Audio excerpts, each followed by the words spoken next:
नमस्ते दोस्तों। विद्यार्थियों के लिए बहुत ही अच्छा ये कोट है। पसीने की स्याही से जो लिखते हैं अपने इरादों को, उनके मुकद्दर के पन्ने कभी कोरे नहीं हुआ करते। मतलब कि जो भी विद्यार्थी सब कुछ झोंक देता है अपने लक्ष्य की प्राप्ति के लिए, अपना संपूर्ण समर्पण कर देता है, तो उसको लक्ष्य की प्राप्ति अवश्य होती है। तो आइए आज का डिस्कशन शुरू करते हैं। आज का डेट है 12 दिसंबर 2023 और अभी हम डिस्कस करेंगे द हिंदू के कुछ इंपॉर्टेंट आर्टिकल्स हिंदी में। तो सबसे पहले आज एक लोकेशन देखेंगे जो बहुत ही महत्वपूर्ण है। शुका पाइका नदी। शुका पाइका नदी कहाँ है? उड़ीसा में। मेनली ये नदी अभी है नहीं, ये सूख चुका है। तो उड़ीसा सरकार के द्वारा इससे फिर से पुनरुत्थान करने की बात की जा रही है। इसमें फिर से पानी लाने के लिए बात की जा रही है, इसलिए ये नदी महत्वपूर्ण हो जाता है। ये लगभग 70 साल पहले ही इसमें पानी सूख गया है और ये बहना बंद हो चुका। और ये जो है महानदी की सहायक नदी है और यह नदी कटक जिले के अयातपुर गांव में महानदी से दूर निकलती है और उसी जिले के तारापुर में अपनी मूल नदी में शामिल होने से पहले लगभग 40 किलोमीटर तक बहती है। तो इसको हम लोग विस्तार से पढ़ लेंगे। उसके बाद अगला आर्टिकल है, सुप्रीम कोर्ट ने जम्मू कश्मीर का विशेष दर्जा रद्द करने को बरकरार रखा है। पहले केंद्र सरकार ने जम्मू कश्मीर का विशेष दर्जा रद्द करने की बात की थी, राष्ट्रपति ने इसे रद्द कर दिया था। उसी का समर्थन किया है सुप्रीम कोर्ट के द्वारा। इसमें क्लियर कहा गया है कि सुप्रीम कोर्ट ने सोमवार को, कल का ही ये फैसला आया है सुप्रीम कोर्ट का कि जम्मू कश्मीर को विशेष दर्जा खत्म करने का राष्ट्रपति का जो आदेश था वो वैध है। ठीक, सुप्रीम कोर्ट के द्वारा कहा गया कि अनुच्छेद 370 एक अस्थायी प्रावधान है। जम्मू कश्मीर से अनुच्छेद 370 हटाए जाने पर सुप्रीम कोर्ट ने मुहर लगा दिया। इसी के बारे में हम लोग पढ़ेंगे। तो आर्टिकल 370 था जो पहले क्या क्या फायदे दिलाता था जम्मू कश्मीर को, उसके बाद जब इसे यूटी बना दिया गया तो किन किन फायदों से वंचित हो गया। मेनली जो यूटी था वहां पे राज्यपाल की शक्तियां बढ़ गई, परंतु वर्तमान समय में फिर से चर्चा चल रही है कि जम्मू कश्मीर को पूर्ण राज्य का दर्जा दे दिया जाए। जो अभी इलेक्शन होने वाला है विधानसभा का, उसके बाद इसे पूर्ण राज्य का दर्जा देने की बात चल रही है। तो उसके बाद फिर से जो राज्यपाल हैं, गवर्नर हैं, उसके जगह पे सीएम का पावर बढ़ जाएगा। उसके बाद यहाँ पे वित्त आयोग के द्वारा इनका वित्त पोषण किया जाएगा। जो भी राज्य की समस्याएं होगी उनका वित्त पोषण जो है वो वित्त आयोग के द्वारा किया जाएगा। ठीक है, तो इसको हम लोग विस्तार से पढ़ लेंगे। उसके बाद ये सबसे महत्वपूर्ण आर्टिकल है आज का, जो आज के द हिंदू के एडिटोरियल में है कि खाद्य सुरक्षा सुनिश्चित करने के लिए हार्वेस्ट द उड़ीसा स्टोरी बहुत ही महत्वपूर्ण है। मतलब कि उड़ीसा सरकार बहुत ही पिछड़े राज्यों में से माना जाता था, लेकिन हाल के 5-6 वर्षों में ऐसा देखा गया है कि चावल का जो फसल है वो सबसे ज्यादा उत्पादन हो रहा है उड़ीसा में। तो इसके क्या कारण है, उसके क्या क्या रणनीतिक चेंजेज आए हैं, उसके बारे में हम लोग विस्तार से पढ़ेंगे। इसमें क्लियर कहा जाता है कि 2000 के दशक से पहले अपनी जरूरतों को पूरा करने के लिए जो उड़ीसा था वो संघर्ष कर रहा था। वहीं 2022 में लगभग 13.606 मिलियन टन खाद्य उत्पादन को प्राप्त करने के लिए एक बहुत ही महत्वपूर्ण बदलाव किया है। तो सबसे बड़ी जो वृद्धि हुई है वो चावल की औसत उपज में, लगभग चावल जो है उसका उत्पादन में लगभग 3 गुना वृद्धि हुआ है। ठीक है, औसत उपज 10.41 क्वार्ट प्रति हेक्टेयर थी, जो 2020-21 तक बढ़कर 27.30 क्विंटल प्रति हेक्टेयर हो गया। ठीक है, तो यहाँ पे 3 गुना लगभग बढ़ गया। तो क्या क्या रणनीतियां अपनाई गई और खासकर जो उड़ीसा सरकार है वहां पे जो छोटे किसान हैं उनकी आजीविका के लिए बेहतर करने के लिए नए नए नियम अपनाए गए हैं। ठीक है, उनकी आजीविका और आय संवर्धन के लिए कृषि सहायता का प्रमुख योजना चलाया गया है राज्य सरकार के द्वारा। ठीक है, और पारंपरिक और डिजिटल विस्तार तरीकों के माध्यम से जो वैज्ञानिक फसल प्रबंधन है उसको ज्यादा से ज्यादा उपयोग में लाया गया है उड़ीसा सरकार के द्वारा। इसीलिए उड़ीसा का जो कृषि का उत्पादन है वो लगातार बढ़ता जा रहा है। इसी से हमें जो राष्ट्रीय स्तर पर सीखने की आवश्यकता है, जो है पिछड़े राज्य हैं उनको इनसे कृषि के नए नए तरीके सीखने की आवश्यकता है। इसको हम लोग विस्तार से पढ़ लेंगे। उसके बाद अगला आर्टिकल जो है, चेन्नई में बाढ़ का एक कारण जो है जल मार्गों पर अवरोध। जल मार्गों पर अवरोध मतलब कि प्लास्टिक्स हो गए या फिर अनेक प्रकार के पॉल्यूटेंट्स होते हैं। ठीक है, या फिर इंडस्ट्री से बहुत ज्यादा पॉल्यूटेंट्स निकलते हैं, तो ये सारे जो है बहुत ज्यादा अवरुद्ध कर रहे हैं। इसमें सबसे मुख्य भूमिका जो है वो प्लास्टिक का है। तो प्लास्टिक को रोकथाम करने के लिए उच्च न्यायालय ने कहा है वहां का चेन्नई में कि चेन्नई में बाढ़ का एक कारण, जो सबसे महत्वपूर्ण कारण है, वो प्लास्टिक के कारण ही जो नलियां होती है, जो ड्रेनेज सिस्टम है वो अवरुद्ध हो जा रहे हैं। ठीक है, इसे सुधारने की आवश्यकता है। इसके लिए क्या क्या उपाय अपनाए जा रहे हैं, हर एक चीज को हम लोग विस्तार से पढ़ लेंगे। जो है वर्तमान समय में चक्रवात मिचोंग आया था, उसी से यहाँ पे समस्या उत्पन्न हो गई और लगभग बहुत बड़े क्षेत्र में जो चेन्नई का है वहां पे बहुत ज़्यादा बाढ़ आ गया। तो यहाँ पे जो कहा जा रहा है कि जो ड्रेनेज सिस्टम है, जो नालियाँ हैं, वो कहीं न कहीं अवरुद्ध हो गई प्लास्टिक के प्रबंधन सही तरीके से नहीं होने के कारण। ठीक है, तो इसको हम लोग विस्तार से पढ़ लेंगे। तो आइए शुरू करते हैं। तो सबसे पहले हम लोग देख लेते हैं सुकापाइका नदी। तो सुकापाइका नदी जो था वो 70 साल पहले बहना बंद कर दिया है। इसका कायाकल्प किया जाना तय है, मतलब कि इसको फिर से पुनर्जागृत किया जा रहा है, जिससे इस नदी में फिर से जल आ जाए और जो आसपास के क्षेत्र है उसको कृषि के लिए उपयोग किया जा सके सुकापाइका नदी का, क्योंकि सुकापाइका नदी जो है वो महानदी का एक सहायक नदी है। तो इसी के लिए, क्योंकि ओडिशा सरकार ने राष्ट्रीय हरित न्यायाधिकरण मतलब कि एनजीटी नेशनल ग्रीन ट्रिब्यूनल के हालिया निर्देश के बाद अपनी पुनरुद्धार योजना पर काम करना शुरू कर दिया है। तो इसलिए ये महत्वपूर्ण हो जाता है नदी कि सुकापाइका नदी के प्रमुख बिंदु क्या क्या है। तो सुकापाइका जो है वो उड़ीसा में शक्तिशाली महानदी की एक सहायक नदियों में से एक है। यह कटक जिले के आयतपुर गांव में महानदी से दूर निकलती है और उसी जिले के मतलब कि पहले दूर जाती है, उसके बाद फिर उसी जिले के तारापुर में अपनी मूल नदी में शामिल होने से पहले लगभग 40 किलोमीटर तक बहती है। तो सुकापाइका नदी जो है बाढ़ के पानी को नियंत्रित करने और नदी के साथ साथ बंगाल की खाड़ी में प्रवाह को बनाए रखने के लिए महानदी की एक प्रमुख प्रणाली है। इसी के लिए इसको फिर से शुरुआत करने की बात की जा रही है, इस नदी को फिर से पुनर्जीवित करने की बात की जा रही है, जिससे कि इनके आसपास के ग्रामीण क्षेत्रों में, ठीक है, जल स्तर जो घट रहा है वो फिर से पुनर्जीवित हो जाएगा और किसानों के लिए एक महत्वपूर्ण भूमिका निभाएगा ये नदी का जल। ठीक है, देख सकते हैं सुकापाइका जो है वो महानदी का एक सहायक नदी है। ठीक है, यहाँ पे उसका फिगर भी दिया हुआ है। इस उड़ीसा के क्षेत्र में महानदी बहता है और यहाँ पे उसका ही सहायक नदी जो है सुकापाइका यहाँ पे स्थित है। ठीक है, अब बढ़ते हैं अगले आर्टिकल की तरफ। इसमें कहा जाता है सुप्रीम कोर्ट ने जम्मू कश्मीर का जो विशेष दर्जा था उसको रद्द करने को बरकरार रखा है। जो हाल ही में राष्ट्रपति के द्वारा जो जम्मू कश्मीर का जो 370 पे रोक लगा दिया गया था उसको सुप्रीम कोर्ट के द्वारा बरकरार रखा गया है। इसके बारे में हम लोग विस्तार से पढ़ लेते हैं। सुप्रीम कोर्ट ने जम्मू कश्मीर का विशेष दर्जा रद्द करने को बरकरार रखा है। जम्मू कश्मीर जो है वो भारत का अभिन्न अंग है और कोई आंतरिक संप्रभुता नहीं है, उसका कोई भी विशेष आंतरिक संप्रभुता नहीं है जम्मू कश्मीर का।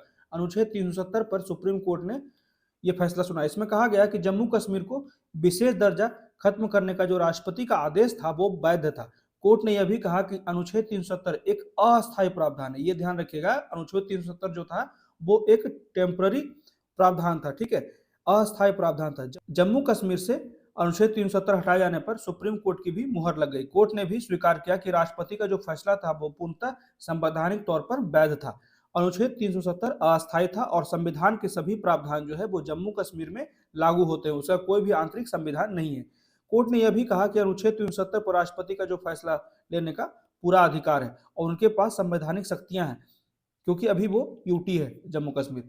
तो जम्मू कश्मीर भारत का अभिन्न अंग है और इसका कोई भी आंतरिक संप्रभुता नहीं है। 5 जजों की संवैधानिक पीठ ने यह ऐतिहासिक फैसला सुनाया। ठीक है, यहाँ पे क्लियर कहा गया फिगर में भी कि article 370 is a temporary provision supreme court के द्वारा। केंद्र सरकार ने सुप्रीम कोर्ट में कहा कि जम्मू कश्मीर में अनुच्छेद 370 हटाने के बाद देखिए क्या क्या फायदे हुए हैं।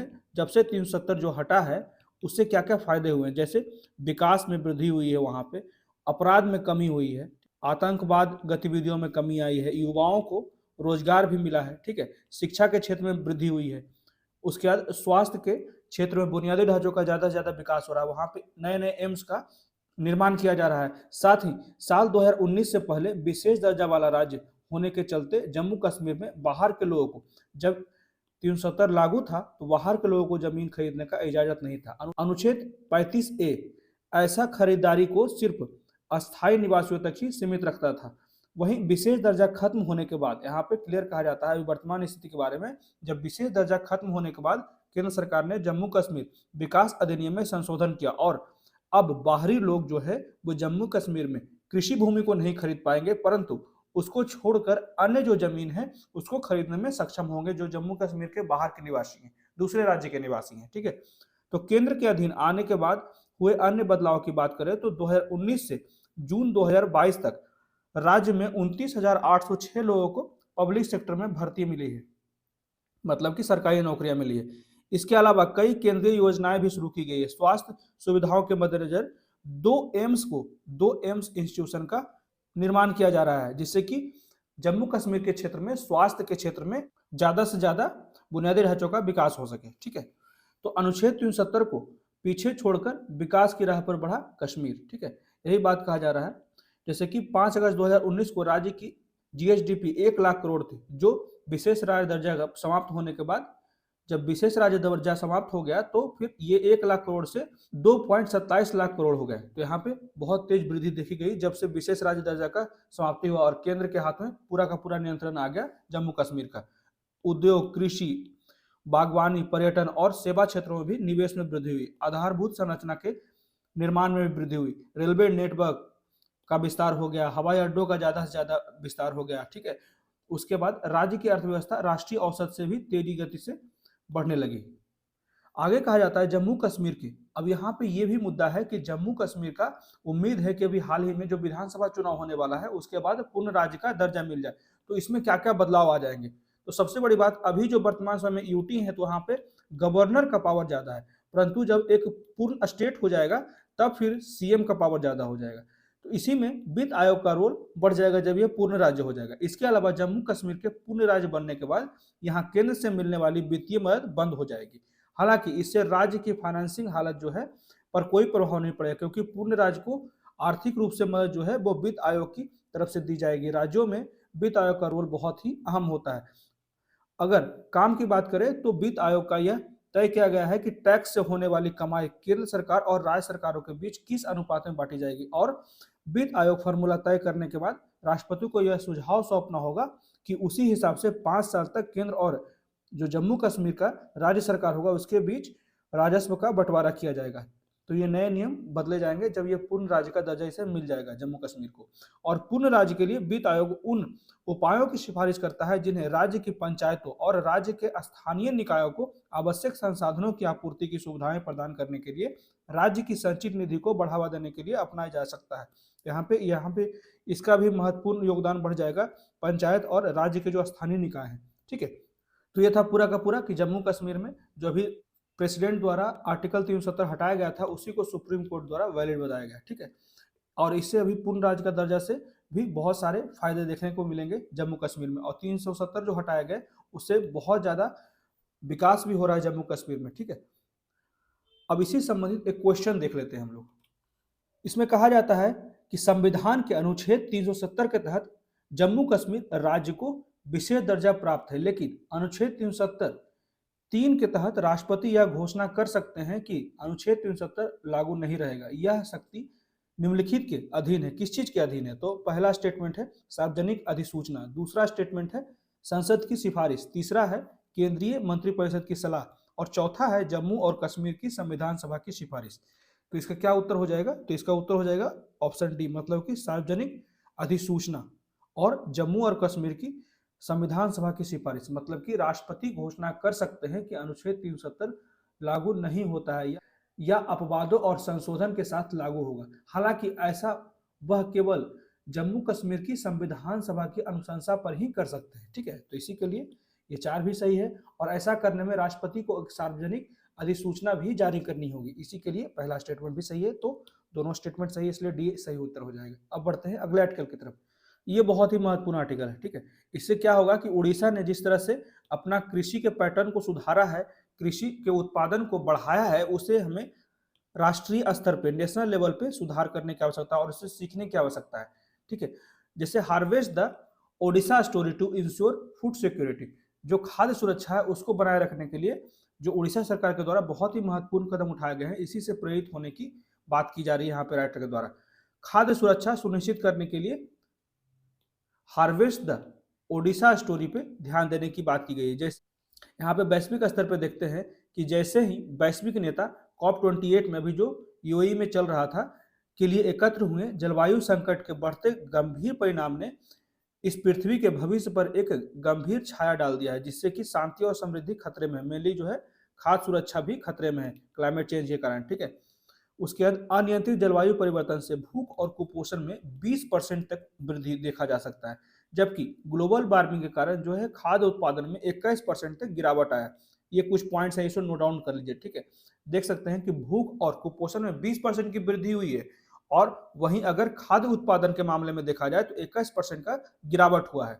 ठीक है, जैसे रिपोर्ट्स को भी कुछ मद्देनजर रखते हैं, जैसे वैश्विक भूख सूचकांक 2023 में रिपोर्ट आया है कि ग्लोबल हंगर इंडेक्स में भारत जो है वो 125 देशों में 111वें स्थान में, बहुत ही बदतर स्थिति में है जब ग्लोबल हंगर इंडेक्स में देखा जाता है भारत की स्थिति, जो भूखमरी के गंभीर स्तर को दर्शाता है। इसकी तुलना में पाकिस्तान जो है वो 102, जो हमारे पड़ोसी कंट्री है, वो हमसे ज़्यादा बेहतर है। चाहे पाकिस्तान हो, बांग्लादेश हो, नेपाल हो या श्रीलंका हो, ये सभी जो है भारत से बेहतर स्थिति में है भूखमरी को मिटाने में, भूखमरी को नियंत्रित करने में। जैसे पड़ोसी देशों ने भारत से बेहतर रैंकिंग हासिल की है। 2023 के लिए भारत का जो ग्लोबल हंगर इंडेक्स है वो, इसका स्कोर है 28.7, जो भूख की GHI गंभीरता पैटर्न पर गंभीर श्रेणी में है। अब एक और हम लोग इंडेक्स देख लेते हैं, विश्व में खाद्य सुरक्षा और पोषण की स्थिति, SOFI। तो ये ध्यान रखिएगा, SOFI का फुल फॉर्म जो होता है the state of food security and nutrition in the world. ठीक है, तो इसी से संबंधित एक डेटा है जिसमें कहा गया है, इसी से संबंधित मुंबई के केस स्टडी में पाया गया है कि जहां केवल 5 वर्षों में भोजन की लागत में 65% तक वृद्धि हो गई है। इसके विपरीत इसी अवधि के दौरान वेतन और मजदूरी में केवल 28% से 37% तक ही वृद्धि हुई।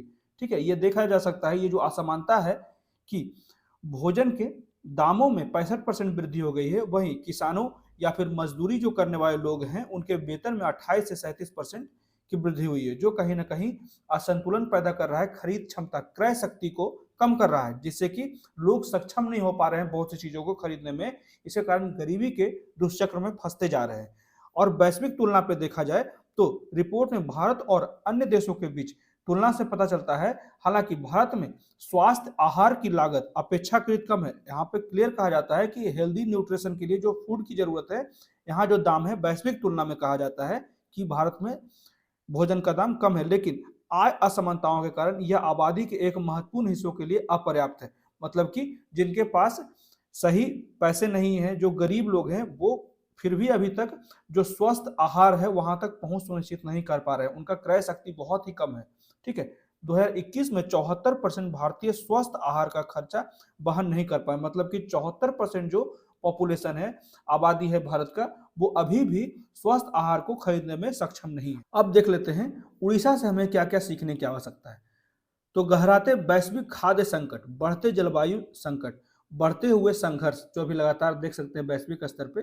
ठीक है, चाहे वो रूस यूक्रेन का हो, या फिर मिड ईस्ट में इसराइल फिलिस्तीन का हो, या फिर और भी जगह लगातार अफ्रीका में भी युद्ध की स्थिति बनी रहती है। तो इसी कारण और संकटग्रस्त आजीविका की पृष्ठभूमि में उड़ीसा की परिवर्तनकारी यात्रा जो है वो समानता और स्थिरता के सिद्धांत के आधार पर खाद्य सुरक्षा स्थापित करने के लिए एक रोल मॉडल के रूप में और एक प्रेरणा स्रोत के रूप में अभी पहचानी जा रही है, चिन्हित की जा रही है।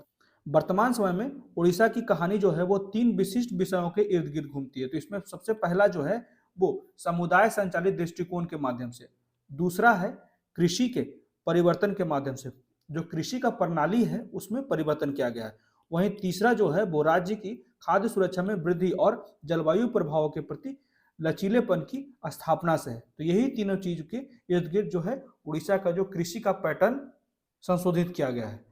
इसी में कहा जाता है कि उड़ीसा में कृषि क्रांति की क्या क्या उपलब्धियां हैं। पिछले 2 दशक में उड़ीसा ने अन्य राज्यों से चावल के आयात पर निर्भर रहने और 2000 के दशक से पहले अपनी जरूरतों को पूरा करने के लिए संघर्ष करते थे। कहा जा रहा है राइटर के द्वारा कि पिछले 20 वर्षों में अगर देखा जाए उड़ीसा का परिदृश्य, तो वे दूसरे राज्यों पर निर्भर थे अपने अनाज की आपूर्ति के लिए, और अपने राज्यों के जितनी भी आवश्यकता है वहां तक सक्षम नहीं थे कृषि उत्पादन करने के लिए। लेकिन अभी वर्तमान परिस्थिति में देखा जाए तो 2022 में 13,606 मिलियन टन के अपने उच्चतम दर्ज खाद्यान्न उत्पादन को प्राप्त करने के लिए एक महत्वपूर्ण बदलाव किया है। इसमें 2 उल्लेखनीय पहलू इस परिवर्तन की विशेषता है, जिसमें अधिकांश किसान छोटे या फिर सीमांत किसान है और स्थिर फसल क्षेत्र के बावजूद उत्पादकता में वृद्धि हुई। यहाँ पे सबसे मुख्य बात है कि यहाँ पे अधिकांश छोटे किसान को यहाँ पे लाभ हुआ है और स्थिर फसल क्षेत्र के बावजूद यहाँ उत्पादन बढ़ा है। तो पिछले 2 दशक में प्राथमिक फसल जो है वो चावल की औसत उपज में 3 गुना वृद्धि हुई है पिछले 20 वर्षों में। और 2000-2001 में अगर देखा जाए तो औसतन उपज जो था उड़ीसा का 10.41 क्विंटल था।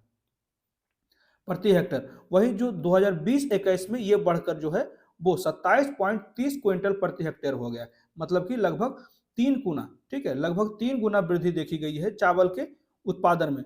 कभी उड़ीसा को भूख की भूमि कहा जाता था, लैंड ऑफ हंगर। वहीं कालाहांडी जिला अब उड़ीसा का धान का कटोरा कहा जाने लगा। देख सकते हैं परिवर्तन। तो यहाँ पे इससे भी सीखने की आवश्यकता है। जो कृषि के लिए नवीन तकनीक उपयोग में लाए जा रहे हैं, नए नए रिसर्च हो रहे हैं, ज़्यादा से ज़्यादा किसान जागरूक हो रहे हैं, चाहे वो सॉइल हेल्थ कार्ड हो या फिर जितने भी कृषि से संबंधित बीमा हो, ठीक है, और भी जितने लोन हो, तो उसका अगर सही तरीके से उपयोग करेंगे और उसके प्रति अगर जागरूक हो जाएंगे किसान, तो कृषि में उसका जो है प्रभाव देखने को मिलेगा, कृषि का उत्पादन बढ़ेगा ही। जैसा कि संयुक्त राष्ट्र विश्व खाद्य कार्यक्रम मुख्यालय में उड़ीसा के मुख्यमंत्री ने इन सभी डेटा को शेयर किया। वे पहल जिससे उड़ीसा को मदद मिली। तो अब हम लोग जानते हैं कि कौन सा इनिशिएटिव ऐसा अपनाया गया जिससे उड़ीसा को मदद मिली। तो प्राथमिक पहला जो ध्यान था सरकार का, वो छोटे और सीमांत किसानों को उनकी आय बढ़ाने के लिए सशक्त बनाने और उनकी खाद्य सुरक्षा को मजबूत करने और जो उनका जो आजीविका था उनको बेहतर तरीके से सीधे योगदान करने के लिए कार्य किया गया सरकार के द्वारा। आजीविका और आय संवर्धन के लिए कृषि सहायता प्रमुख योजना और पारंपरिक और डिजिटल विस्तार, यही मैंने बोला कि उनको जागरूक करने पे ज्यादा ध्यान दिया गया राज्य सरकार के द्वारा। ठीक है, पारंपरिक और डिजिटल विस्तार तरीकों के माध्यम से वैज्ञानिक फसल प्रबंधन प्रथाओं के प्रसार जैसी प्रमुख पहलों से जो गैर धान फसलों की खेती में वृद्धि हुई, जबकि धान की खेती में कमी आई। इसके अतिरिक्त उड़ीसा बाजार मिशन जैसी योजनाओं के फसलों में विविधता लाने और जलवायु लचीलेपन को बढ़ावा देने के लिए भी महत्वपूर्ण भूमिका निभाया गया। तो ये सारे रूल्स मॉडल्स अपनाए गए स्टेट गवर्नमेंट के द्वारा। तो सामाजिक सुरक्षा में इसकी जो नए नए तरीके अपनाए गए, उससे क्या क्या उपलब्धियां हुई सामाजिक सुरक्षा के लिए। तो कृषि क्षेत्र में लगातार प्रगति के कारण उड़ीसा जो है वो धान उत्पादन में अधिशेष राज्य बन गया, सरप्लस। ठीक है, और भारतीय खाद्य निगम के धान भंडार में चौथा सबसे महत्वपूर्ण योगदानकर्ता बन गया। सबसे ज्यादा धान का उत्पादन करने में भारत के राज्यों में चौथे स्थान पे आ गया। वहीं 2020-21 के आंकड़ों के अनुसार उड़ीसा जो है वो भारत के कुल चावल उत्पादन में 9% का योगदान देता है, जो देश के कुल खाद्यान्न उत्पादन का 4.22% है। ठीक है, अब देखते हैं वे पहल जिनसे उड़ीसा को मदद मिली। तो क्या क्या ऐसा इनिशिएटिव अपनाया गया उड़ीसा सरकार के द्वारा जिससे कि कृषि के क्षेत्र में इस तरह की स्थिति, बेहतर स्थिति बनी।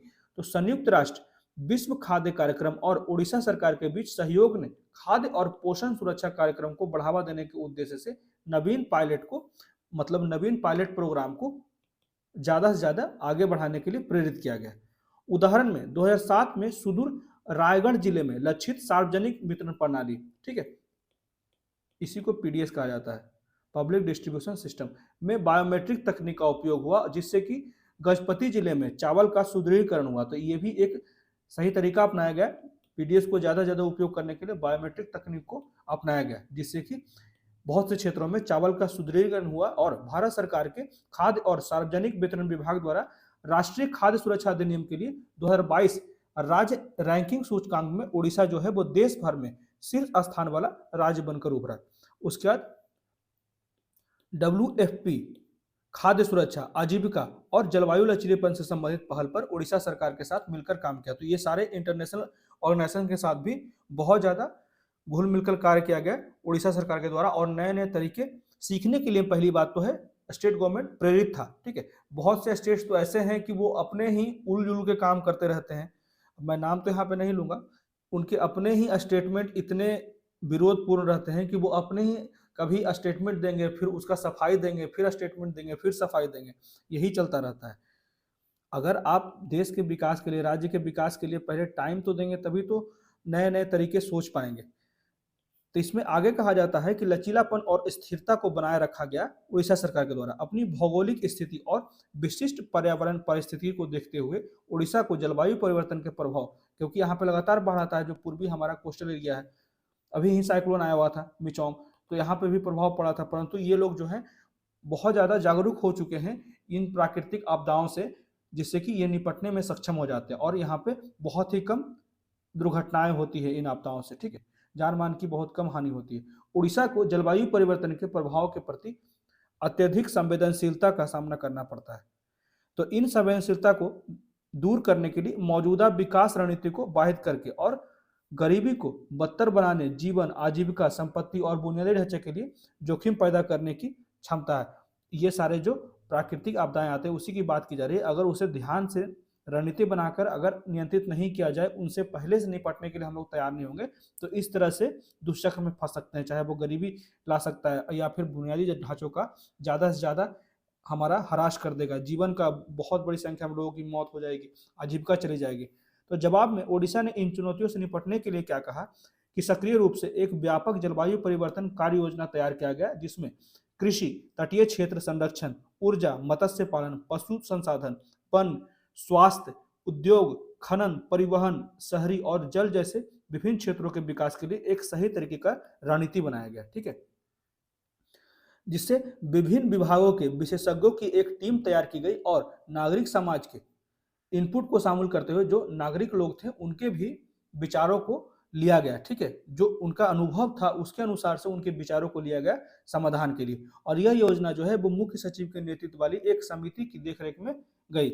यहाँ पे क्लियर देखा जा रहा है कि जो राज्य है वो पूरा का पूरा एक परिवार की तरह कार्य कर रहा है, इसी के कारण यहाँ पे विकास हो रहा है। ठीक है, जलवायु लचीलेपन का दृष्टिकोण जो है वो जमीनी स्तर से विकसित हो रहा है और फसल मौसम निगरानी समूह साप्ताहिक बैठक आयोजित करता है। ठीक है, यहाँ पे देख सकते हैं कि फसल मौसम निगरानी समूह जो है वो साप्ताहिक बैठक आयोजित करता है, क्षेत्र का दौरा करता है और फसल कार्यक्रम की निगरानी के लिए वीडियो कॉन्फ्रेंस में भाग लेने के लिए प्रेरित करता है, जिससे कि किसान भी यहाँ पे जागरूक हो रहे हैं। यह सक्रिय निगरानी अधिकारी को चक्रवात, बाढ़ और सूखे जैसे प्रतिकूल मौसम स्थितियों के दौरान आवश्यक उपाय करने में सक्षम बनाती है, जो अक्सर राज्य को प्रभावित करती है।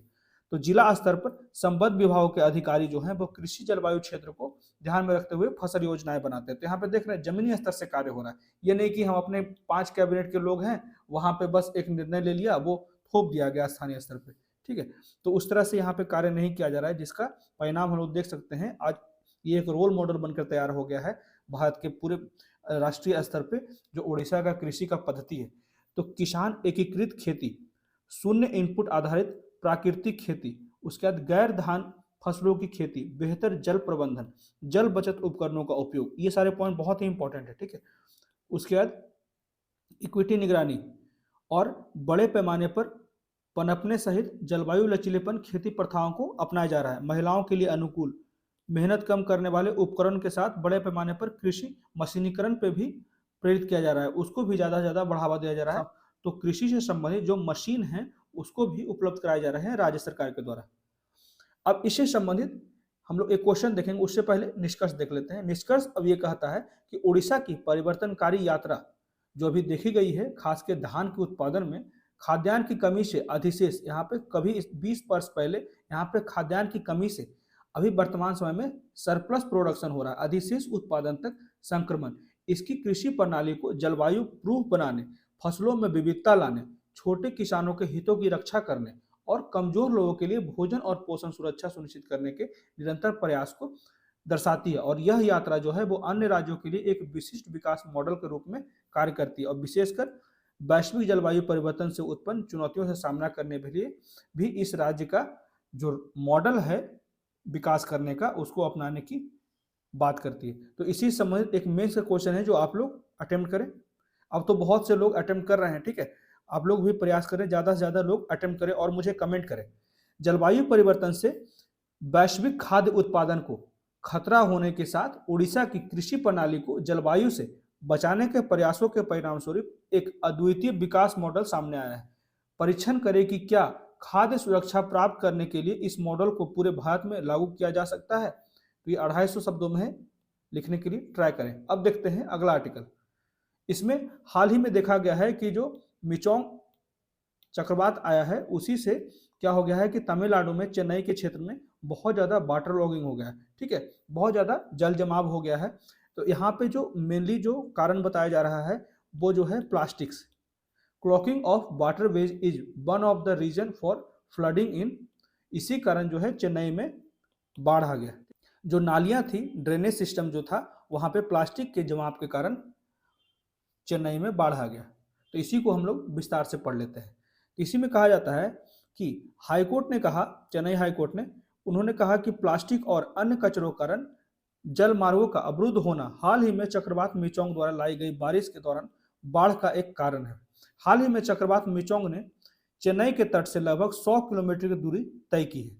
तो शहरी बाढ़ सबसे मुख्य कारण है कि शहरों में बाढ़ क्यों आ रहे हैं। यह आमतौर पर शुष्क क्षेत्रों का बड़ी मात्रा में पानी द्वारा जलगमन होता है, जो अचानक अत्यधिक वर्षा, नदी या झील के उफान पर होता है, या फिर बर्फ पिघलने या फिर असाधारण उच्च ज्वार के कारण आते हैं।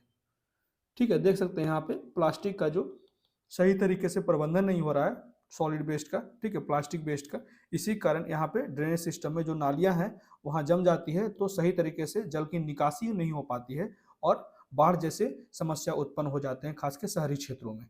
तो भारत में शहरी बाढ़ के कारण क्या क्या है, जैसे मौसम संबंधी कारण है, जैसे भारी वर्षा हो गया, या फिर चक्रवाती तूफान, या फिर आंधी, या फिर उच्च ज्वार, अभी जो देखे थे हम लोग पिछले स्लाइड में। उसका जल वैज्ञानिक कारण क्या क्या है, तो शहरी बाढ़ का जोखिम तब उत्पन्न होता है जब सतही अपवाह घुसपैठ दर से अधिक हो जाता है, ठीक है, और कम घुसपैठ मतलब कि जो लीक हो रहा है, यहाँ पे लीक का मतलब घुसपैठ हो रहा है, से उच्च अपवाह और बाढ़ आती है। इसी कारण यहाँ पे बाढ़ आ जाती है, क्योंकि जो सतही अपवाह तंत्र होते हैं वहां पे लीक ज्यादा हो जाता है। घुसपैठ की दर को प्रभावित करने, जो लीक होता है, रिसाव होता है, उसको प्रभावित करने वाले कारक क्या क्या है। मिट्टी का प्रकार, उसकी संबंधित जल धारण क्षमता, उसके बाद वनस्पति अवधारणा जिसको कहते हैं पानी की गति को कम करता है, इसी कारण जो है वो रिसाव बढ़ जाता है। इसी सब के कारण जो है शहरों में बाढ़ आता है। पक्की सड़कों के बनाए जाने, उसके बाद वनस्पति जितने भी फॉरेस्ट हैं उसको तेजी से काटे जा रहे हैं शहरीकरण के कारण। तो यहाँ पे भी क्या हो जा रहा है कि जो जैसे जल स्तर हैं या फिर जल स्रोत हैं नदियों के, बड़े बड़े नदियों के, अगर वहाँ पे बहुत ज़्यादा निर्माण कार्य होते हैं तो उससे क्या होता है कि उनका जो मेन स्ट्रीम है, जल स्रोत है, वहाँ पे प्रभावित हो जाता है। इसी कारण बाढ़ भी आते हैं ज़्यादा से ज़्यादा, ठीक है। अब मानव जनित क्या क्या कारण है, तो शहरीकरण के कारण सबसे ज्यादा जनसंख्या बढ़ रहा है। जनसंख्या बढ़ रहा है तो वहाँ पे रहने के लिए जगह चाहिए, रहने के लिए जगह चाहिए तो फॉरेस्ट काटा जा रहा है, जितना ज्यादा से ज्यादा जंगल काटे जा रहे हैं। जंगल काटने के कारण जितने भी प्राकृतिक स्रोत हैं नदियों के, वहां पे भी ज्यादा निर्माण कार्य हो रहे हैं तो अवरुद्ध हो रहे हैं, तो इसी कारण बाढ़ ज्यादा आ रहा है, ठीक है। यहाँ पे जैसे देखा जा सकता है नालों, नदियों और झीलों के तल पर निर्माण हुए हैं। इससे क्या होता है कि पानी के प्राकृतिक प्रवाह में बाधा आती है और परिणाम स्वरूप भारी वर्षाई घटनाओं के दौरान ऐसे क्षेत्र पानी से भर जाते हैं। उदाहरण के लिए यहाँ पे लिया गया है, जैसे बेंगलोर में दक्षिणी पिनाकिनी नदी जो 3 दशकों से सूखी थी और उसे लुप्त माना जा रहा था, भारी बारिश हुआ तब इससे बाढ़ आ गई और इसके रास्ते में आने वाली इमारतें क्षतिग्रस्त हो गई। तो यही बात कहा जा रहा है, ये बहुत ही सही एग्जाम्पल है। याद रखिएगा, बेंगलोर का दक्षिणी पिनाकिनी नदी जो है वो पिछले 30 वर्षों से सूखा था, तो लोग सोचे अब ये नदी समाप्त हो गया, तो इसका जो प्राकृतिक अपवाह तंत्र था वहां पे बहुत ज्यादा निर्माण कार्य हो गए, बड़े बड़े बिल्डिंगें बन गई, लेकिन यहाँ पे भारी बारिश हुआ तो फिर से ये नदी जो है पुनः जागृत हो गया और उसके बाद बहुत बड़ी संख्या में इमारतें जो है क्षतिग्रस्त हो गई, बाढ़ आ गया, ठीक है। तो भारत में जो शहरी बाढ़ के कारण क्या क्या है, तो अपर्याप्त बुनियादी ढांचा, अधिकांश भारतीय शहरों में बेतरतीब मतलब कि अतार्किक, ठीक है, किसी भी तरीके से शहरीकरण हुआ है, कभी इधर से घर बन गया, कभी इधर से घर बन गया, देखा जा सकता है कहीं भी ऑर्गेनाइज्ड बेस में घर नहीं बने हुए हैं। बहुत से ऐसे शहर हैं, ठीक है, और बढ़ती जनसंख्या के अनुरूप बुनियादी ढांचे को उन्नत नहीं किया गया। उदाहरण के लिए निर्माण के कारण प्राकृतिक अपवाह के नुकसान को समायोजित करने के लिए जो जल निकासी की क्षमता का अभाव है, जो तेजी से जल निकासी की क्षमता का अभाव है। जलवायु परिवर्तन पर कर्नाटक राज्य कार्य योजना 2013 में कहा गया कि बेंगलोर का जल निकासी जो है उसका बुनियादी ढांचा मध्यम वर्षा की घटनाओं को संभालने के लिए पर्याप्त नहीं है। मतलब कि जो मध्यम गति से अगर वर्षा होगा तो उसके लिए जो उसका ड्रेनेज सिस्टम है वो पर्याप्त नहीं है, 2013 में कहा गया कर्नाटक के द्वारा।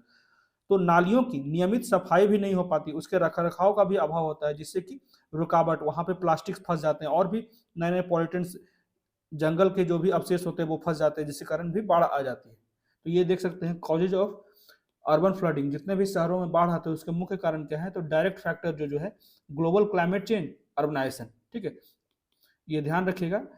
इसमें ग्लोबल क्लाइमेट चेंज में क्या आता है, तो हैवी रेन और चेंज इन वेदर पैटर्न, ठीक है, मौसमों का जो असमान तरीके से बदलाव हो रहा है वो भी कहीं ना कहीं जो है वो शहरीकरण में, वो भी कहीं ना कहीं जो है वो शहरों में बाढ़ का मुख्य कारण बन जाता है।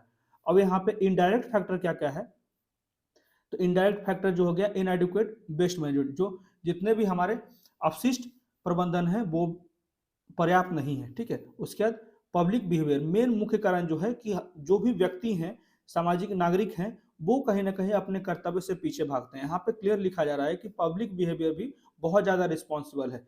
जो भी अभी क्लाइमेट चेंज का भी मामला हो या फिर कहीं भी जो दुष्परिणाम देखे जाते हैं प्राकृतिक आपदाओं के, तो वो कहीं ना कहीं हम इंसानों की जो अनदेखा करने की प्रवृत्ति है, ये सबसे मुख्य कारण है। उसके बाद lake of management by government authorities के द्वारा नई नई नीतियां तो बनाई जाती है, लेकिन कार्यान्वयन जो होता है वो बहुत ही खराब होता है। उसके कारण नीतियों का कोई भी सकारात्मक प्रभाव नहीं पड़ता है। उसके बाद इनएडुकेट ड्रेनेज सिस्टम, जिसके कारण अभी हम लोगों ने देखा चेन्नई में बाढ़ आ गई। ठीक है, जो इनएडुकेट ड्रेनेज सिस्टम था। उसके बाद इम्प्रॉपर ड्रेनेज चैनल, मतलब कि जितने भी नालियों के जो चैनल हैं वो भी सही तरीके से नहीं होते, नियमित सफाई नहीं होती, रख रखाव नहीं रहते हैं। ठीक है, उसके बाद जो शहरों में बाढ़ आते हैं उसके क्या क्या प्रभाव हैं, जैसे आर्थिक नुकसान हो गया।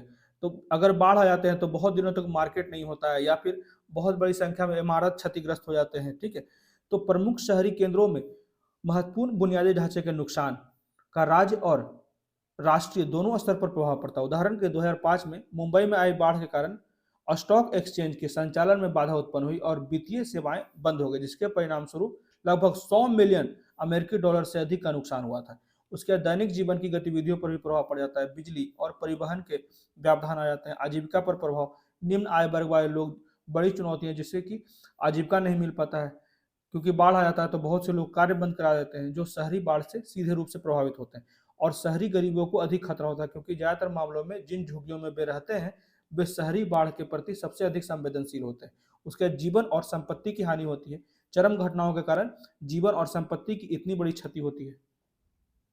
उसके बाद गंभीर स्वास्थ्य जोखिम, जैसे कि औद्योगिक सुविधाओं या फिर भंडारण स्थानों से बाढ़ की पानी खतरनाक रसायनों और ईंधन को पानी में फैला सकती है, जिससे कि जहरीले रसायन और अनौपचारिक सीवेज दोनों आम जनता के स्वास्थ्य और जल आपूर्ति के लिए गंभीर खतरा उत्पन्न करती है। बाढ़ के बाद संक्रमण फैलने, अनेक प्रकार के महामारी फैलने का भी खतरा रहता है। ठीक है, और ये सब जो है वो शहरी बाढ़ के दुष्परिणाम है, शहरों में जो बाढ़ आ जाते हैं उसके दुष्परिणाम है। ठीक है, तो आगे का रास्ता अपनाने की बात की जाए राइटर के द्वारा, जिससे कि जल संवेदनशील शहरी डिजाइन और नियोजन तकनीक सबसे महत्वपूर्ण है इसके समाधान के लिए। शहर के मास्टर प्लान में संवेदनशील विश्लेषण और जोखिम मूल्यांकन अनिवार्य है।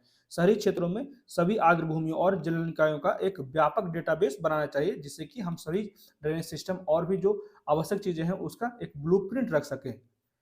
उसके नदी, झील और अन्य जल चैनल जो है वो जल ग्रहण क्षेत्रों के लिए संरक्षित क्षेत्रों की पहचान की जानी चाहिए, जिससे कि उन्हें अतिक्रमण से मुक्त किया जा सके। ठीक है, अगर संरक्षित क्षेत्र होगा तो वहां पे कोई भी निर्माण कार्य नहीं होगा, चाहे जैसे कि नदियों के प्रवाह क्षेत्र में बहुत से निर्माण कार्य हो जाते हैं तो और भी ज्यादा दुष्परिणाम देखे जाते हैं जो शहरों में बाढ़ आ जाते हैं। उसके बाद बाढ़ के मैदानों और प्राकृतिक जल निकायों को बहाल किया जाना चाहिए। ये भी सबसे महत्वपूर्ण है कि स्पंज शहर क्या होता है, तो इसके बारे में भी जानिए, बहुत जरूरी है, लगातार ये क्वेश्चंस आ रहे हैं अभी। ठीक है, तो स्पंज शहरों की अवधारणा का उपयोग। स्पंज शहर गर्मी के मौसम में शहरी बाढ़ के साथ साथ पानी की कमी की समस्या का समाधान कर सकते हैं। तो स्पंज शहर का नाम याद रखिएगा, स्पंज सिटी जिसको कहा जाता है। यह एक प्रकार का शहर है जिसे इस तरह से डिजाइन किया गया है कि यह बारिश के पानी के लिए स्पंज की तरह कार्य करता है, पानी को अवशोषित कर लेता है और जो वहाँ का जल स्तर है उसको बेहतर करता है। तो जलवाही स्तर तक पहुँचने के लिए मिट्टी के माध्यम से प्राकृतिक रूप से फिल्टर भी करता है, जो जलभृत पुनर्भरण, ठीक है, उसको रिचार्ज करता है, जो भी वाटर के लिए जरूरी है वहाँ पे उस क्षेत्र को रिचार्ज कर देता है। पुनर्भरण शहर की पानी की जरूरतों को पूरी तरह से मदद करता है। स्पंज सिटी में प्राकृतिक रूप से पानी को रोकने, फिल्टर करने के लिए निकटवर्ती खुले हरे स्थान, परस्पर जुड़े जल मार्ग और आस पड़ोस में चैनल और तालाब भी होते हैं। ठीक है, अब देख लेते हैं इसका निष्कर्ष। जलवायु परिवर्तन आकलन रिपोर्ट के अनुसार भारी वर्षा की बढ़ी हुई आवृत्तियों ने पूरे भारत में बाढ़ के खतरे को बढ़ा दिया है, खासकर शहरी क्षेत्रों में, जिसके लिए तत्काल समाधान की आवश्यकता है और सहयोगात्मक दृष्टिकोण भी अपनाई जाए, जिससे कि शहरी बाढ़ की चुनौतियों से निपटने के लिए नागरिकों के साथ साथ केंद्र, राज्य और स्थानीय सरकारों का ठोस कदम उठाने की आवश्यकता है। ठीक है, जिससे कि हम लोग इस आने वाले समस्या से निपट सकें, जो लगातार जो शहरों में बाढ़ आ जाते हैं और उसके बहुत ज्यादा हानिकारक प्रभाव देखने को मिलते हैं, तो इससे हम लोग बच सकें। तो तो ये थे आज के द हिंदू के कुछ इंपॉर्टेंट आर्टिकल्स। कैसा लगा प्लीज मुझे कमेंट करके बताएं और मेरे वीडियो को ज्यादा से ज्यादा लाइक करें, शेयर करें और मेरे चैनल को सब्सक्राइब करें। Thank you.